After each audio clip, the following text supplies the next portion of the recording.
কথা বলতেছো, আমি বুঝতেছি আমার ব্যথাটা, তুমি বুঝবা আমার নিজের ছেলে থানায়, থানা থেকে তোমরা বললে হবে। আমার স্বাধীনতা বলতে পারি না, আমরা এটা করে এটা কি চর্চা লুটপাট? আমাকে অ্যারেস্ট করবে, আমাকে অ্যারেস্ট করবে না, আমাকে রাত 2টা বাজে।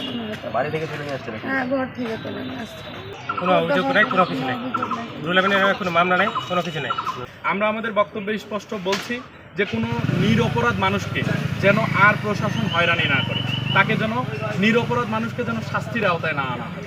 তবে অবশ্যই দোষী মানুষকে যেন শাস্তির আওতায় না আনা হয় এবং দোষী মানুষের বিচার করা হয়। যাতে তার পরিবারের লোকজন আমাদের সাথে যোগাযোগ করে যে আমার স্বামী একেবারে নিরপরাধ, সে কোনো দলের সাথে সম্পৃক্ততা নেই এবং কোনো রাজনীতির সাথে তার সম্পৃক্ততা নেই, জড়িত নেই। আমরা দিন আনি দিন খাই, খেটে খাওয়া মানুষ, কিন্তু উদ্দেশ্য প্রণোদিতভাবে কোনো ব্যক্তির বা কারো প্রণোচনায় পড়ে একজন নিরীহ মানুষকে গ্রেপ্তার করা হয়েছে। আমরা এই গ্রেপ্তারের তীব্র নিন্দা এবং প্রতিবাদ জানাচ্ছি গণ অধিকার পরিষদের পক্ষ থেকে এবং সাধারণ ছাত্র শিক্ষার্থী জনতার পক্ষ থেকে।